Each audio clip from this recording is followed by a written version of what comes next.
Timnas Indonesia harus mengakui keunggulan Australia dalam laga grup C putaran ketiga kualifikasi Piala Dunia 2026 zona Asia yang digelar di Sydney Football Stadium, Kamis, 20 Maret 2025. Skuad Garuda kalah dengan skor akhir 0-2 setelah kebobolan 2 gol dalam rentang waktu 2 menit. Sejak awal pertandingan, Indonesia tampil penuh semangat dan langsung mengancam pertahanan Australia. Pada menit kelima, Jai Idzes hampir membawa Garuda unggul lewat sundulan berbahaya. Namun, bola masih bisa diamankan oleh kiper Australia, Matthew Ryan. Peluang emas bagi Indonesia datang pada menit ke-8 saat tim mendapatkan hadiah penalti setelah Rafael Struijk dilanggar oleh Kerouz di kotak penalti.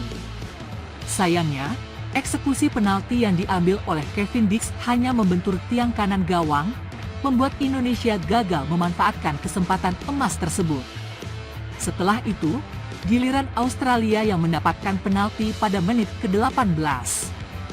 Martin Boele maju sebagai eksekutor dan berhasil mengecoh kiper Indonesia, Martin Paes, untuk membawa Australia unggul 1-0. Hanya berselang 2 menit, Indonesia kembali kebobolan melalui serangan balik cepat yang diselesaikan oleh Nishan Velupillai dengan sepakan setengah voli yang tak mampu dihentikan Martin Paes. Meski tertinggal, Timnas Indonesia tetap berusaha membalas. Namun, hingga peluit panjang dibunyikan, skuad Garuda gagal mencetak gol balasan dan harus menerima kekalahan 0-2 dari tim tuan rumah. Laga ini berlangsung dengan tempo tinggi sejak menit awal. Indonesia mencoba menerapkan permainan agresif dengan mengandalkan kecepatan para pemain di lini depan. Rafael Struijk dan Marcelino Ferdinand beberapa kali mencoba menusuk pertahanan Australia, tetapi belum membuahkan hasil. Di sisi lain, Australia yang lebih berpengalaman tetap tenang dan mampu mengatasi tekanan Indonesia. Gol pertama yang mereka cetak melalui penalti Martin Boele menunjukkan efektivitas mereka dalam memanfaatkan peluang. Kesalahan kecil yang dilakukan lini pertahanan Indonesia langsung berbuah petaka. Gol kedua yang dicetak Nishan Velupillai semakin menunjukkan ketajaman serangan balik Australia.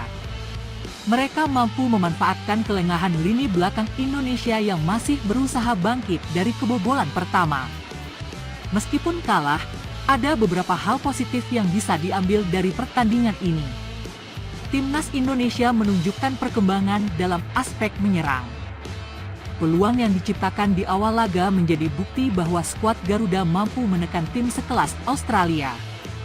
Namun, beberapa kekurangan masih terlihat, terutama dalam penyelesaian akhir. Penalti yang gagal dikonversi menjadi gol oleh Kevin Dix menjadi momen yang sangat disayangkan.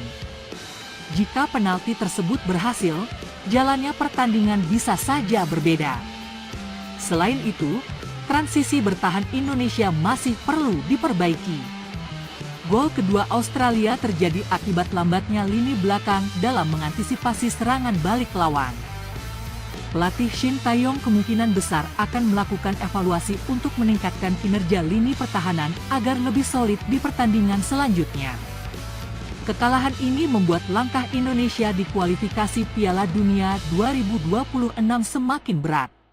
Saat ini, Timnas Garuda harus mencari cara untuk mengamankan poin di laga-laga berikutnya agar tetap memiliki peluang untuk lolos ke babak berikutnya. Australia yang berhasil meraih kemenangan tentu semakin percaya diri untuk menghadapi laga-laga mendatang. Sementara itu, Indonesia harus segera bangkit dan fokus menghadapi pertandingan berikutnya. Dukungan dari para supporter akan sangat penting bagi perjuangan Timnas Indonesia.